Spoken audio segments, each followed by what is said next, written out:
Hey, what is going on with y'all, man? It's Black Malone, and I'm coming back with another video, so y'all already know what's going on. Alright, y'all. So as y'all can see by what's on the screen, today we're here to talk about the P-Cat dolls. I'm gonna say it like that in the beginning of this video, just for YouTube guidelines. You just never know with this platform. I had somebody under the last video with Cassie and Diddy.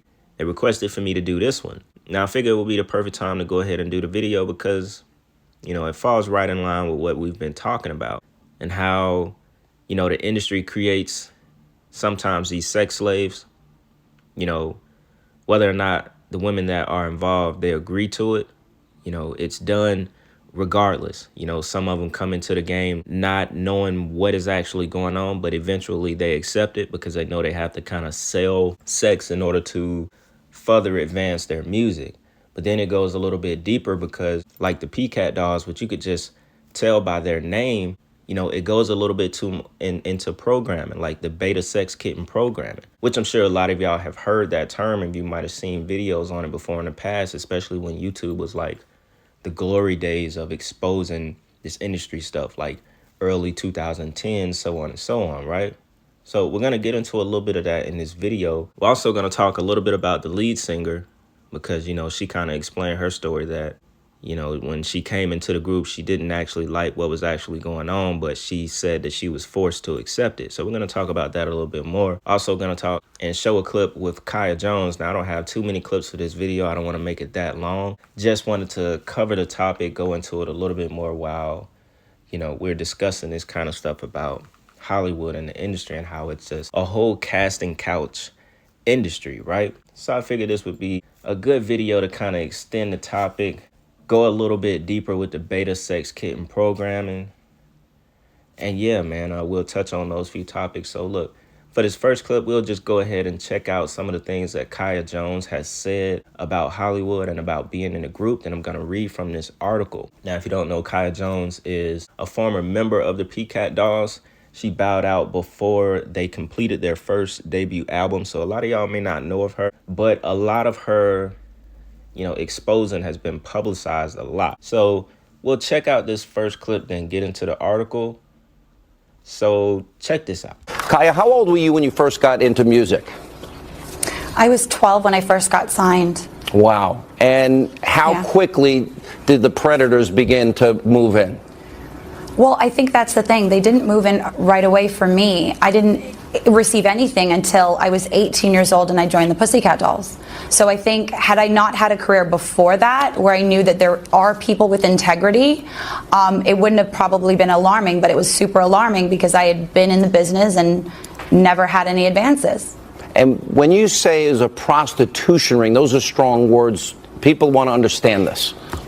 Oh, well, you know, when you have a den mother from hell that's controlling the girls, manipulating the mind, and verbally and mentally abusive, what's the difference between that and a pimp in order to control the narrative?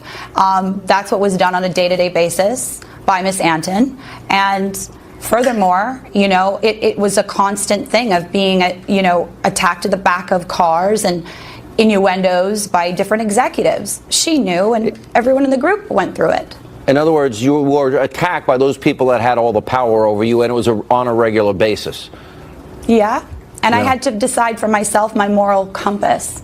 I walked away at 21 years old from a massive conglomerate that was launching us into orbit. How bad could it be for a 21-year-old to walk away from her dreams? All right, y'all. So I found a good article online that pretty much sums up everything that Kaya Jones talked about as far as exposing Hollywood and the industry. Now it says she was an ex-member of the Pussycat Dolls and claims that members were passed around by music industry executives. Kaya Jones was discovered by R. Kelly when she was 13 years old and was signed to Capitol Records by the age of 16. Now, with that being said alone, that raises, you know, a lot of red flags because it seems like R. Kelly had a role of like recruiting and, you know, signing girls that were very young. We also know, you know, the most notable being Aaliyah. R. Kelly, you know, in a sense, discovered both of them at a very young age. Now, I don't know if R. Kelly was the very first to discover Aaliyah, but we all know that whole situation with him. I've done a couple of videos talking about it as far as Aaliyah goes. Now, in 2003, she auditioned and was selected to become a part of the girl group, the Pussycat Dolls. She then moved to Interscope Records under the tutelage of music producer Jimmy Iovine. Now, she also went at Jimmy Iovine as well, because for those that don't know, he's been a very famous, and behind the scenes type of music producer at Interscope Records for a very long time. I think he's one of the heads at Interscope, if I'm not mistaken, and he's been a gatekeeper for a long time in the industry. Even, way back in the 90s, it's been going on with Jimmy Iovine for a long time too. So it says only 2 years later, Jones left the group while it was still recording his debut album, claiming that it was no longer fun to be in the band. She went on Twitter and she had a lot of things to say, because a lot of people came out when that whole Harvey Weinstein thing was going on. I'm not sure if this was some kind of an agenda or if people started to feel comfortable because someone in Hollywood was actually being accused and things were coming to the light. Because she said, please, Hollywood, start telling the truth, expose the truth. It's time for a new Hollywood. She also said, I know as many men as I do women who have been abused in the entertainment industry by Hollywood elites. Now, that makes me think about Terry Crews. Any memories for you? Oh, the best word you just said there was trigger. It was a trigger. First of all, when I read the Ronan Farrow story about all the women who had been, sexually abused and harassed by Harvey Weinstein, I said, my God, the only way I could really phrase it was PTSD. Mm-hmm. And people were like, well, not PTSD. But when I say trigger, it was like, wait a minute. That's me.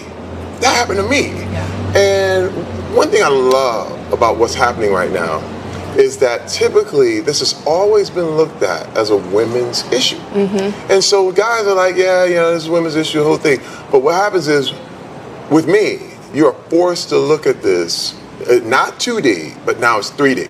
Because Terry Crews said when that Harvey Weinstein thing happened that it gave him PTSD, because in 2016 at some kind of award show or award dinner, he was groped on by a Hollywood exec that he didn't want to name in fear of what would happen afterwards. He said he didn't want to be a 240-pound black guy that beat him up and it'd be all in the stories and he'd go to jail the next day. And he said this guy grabbed his penis in front of him and his wife with a smirk. And then the guy later apologized but never said why he actually did it in the first place. And that came from Terry Crews, guy that played in the NFL. He went on 3 stints with, I think, 3 different teams in the NFL. So this is a big guy, like, I'm pretty sure, not afraid of much.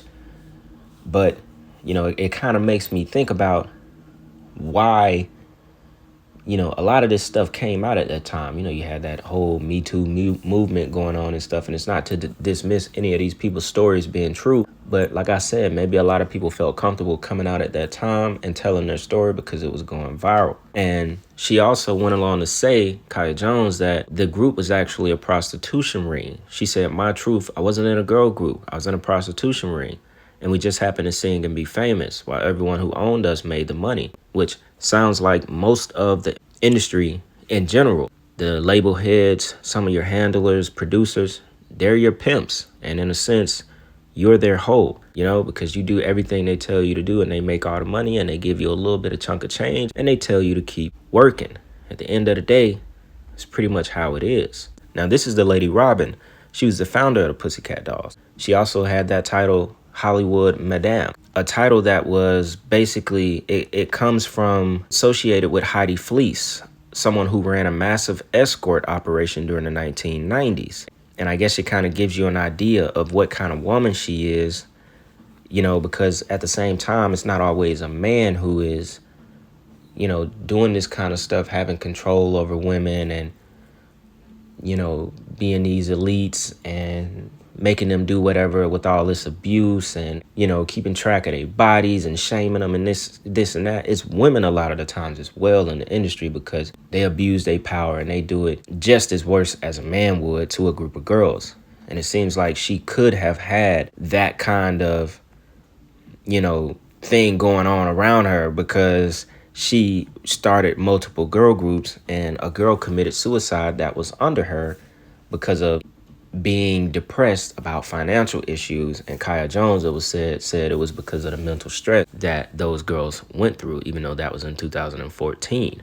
Now, also, it goes on to say that Nicole Scherzinger, one that everyone knows when they think about the Pussycat Dolls, she said herself that this is such a tough industry. You know, to make it, you really have to sell your soul to the devil. And remember, I was saying that her goal, you know, her dreams was to be like Whitney Houston. She wanted to sing, but she was forced to be in that type of group and wear those kind of clothes and be, you know, provocative and be a part of the Pussycat Dolls when that was never really her intentions. It goes on to say that the group name is Pussycat Dolls, a name that clearly refers to beta kitten programming. Beta programming is all about creating sex slaves to be used by the elite. This goes back to Cassie. All of this stuff ties in together. It says Kaya Tweets described this specific situation, and I wouldn't be surprised if members were pushed into a light version of the MK Ultra to achieve these aims. Now, this is kind of a quick description of what beta programming actually is. It says beta is referred to as sexual programming, as in slaves. This programming eliminates all learned moral convictions and stimulates the primitive instinct, devoid of inhibitions. Cat alters may come out of this level, known as kitten programming. It is the most visible kind of programming, as some female celebrities, models, actresses, and singers have been subjected to this kind of programming. In popular culture, clothing with feline prints often denotes kitten programming. Now, it goes on to say in a recent interview with The Independent, Nicole Scherzinger, the former lead singer of Pussycat Dolls, discussed the music industry and what is truly needed to make it. According to her, female pop stars who receive industry love must obey orders, forget about their values, and accept to be slutty. It's exactly what I said in the beginning of this video. Basically, sell your soul. In short, they must be willing participants of the elite's agenda. To make it, you really have to sell your soul to the devil. Then it goes on to say, it was indeed a record company created group that was designed to use sex to sell catchy pop tunes. Scherzinger apparently did not like what the Pussycat Dolls were about, but she joined anyway, stating she didn't have a choice. My first response when I was invited to join was no way. I come from a strong religious background and I had a very conservative upbringing. So I was nervous and confused. Here I was wanting to be Whitney Houston, so why did I have to dress in lingerie to do that? I didn't get it. To be honest with you, I sometimes wish I were more slutty. I'd probably be a lot more successful if I were. This is such a tough industry, you know? And she said, did she sell her soul to the devil? She said, no, I haven't. That's probably why I haven't quite reached the top of my mountain. I mean, where's my Tony Award, my Grammy, my Oscar? Why don't I have any of those things yet? Now, to end this video off, we'll go a little bit more into beta sex kitten programming. Now, it says the dark occultists who run the entertainment industry utilize fashion as a means of occult communication to others in the know, indicating through symbolism the individuals they have under their control as literal sex slaves. Animal print clothing is employed for this method of communication as it symbolizes the uninhibited or wild instincts brought out in the slave via Project Monarch's beta or sex kitten programming, and when triggered, will perform any action or sex act required by the handler. Kind of reminds me of Cardi B when she was going on that rant when she first got on too. I know they put her through it as well because she wore a lot of the animal print clothing in the beginning. Same with Nicki Minaj. And they're definitely used as, you know, they sell sex in order to sell their music. It's the same with the young girl Ice Spice. They're doing the same introduction with her. Literally, you could see it graduate over time. You know, at first she was just, you know, twerking, and now they damn near telling her to take her clothes off. This form of mind control essentially destroys the sacred feminine within the female victim, turning them into nothing more than a piece of meat to be used and abused by the handler at any given time. Women, however, are not the only gender who suffer from this form of programming, as many men who have undergone monarch programming signify beta programming via the animal print clothing they wear. The following pages primarily cover the female victims of beta programming, but if you do an image search for male celebrities, you will find more well-known men and young adults wearing animal print clothing. Sometimes fashion trends have a deeper and darker symbolic significance. A lot of y'all that may have never heard of this stuff may think like, oh, wow, so just because somebody's wearing animal print means they're going through a whole bunch of MK Ultra. But y'all, this stuff is deep.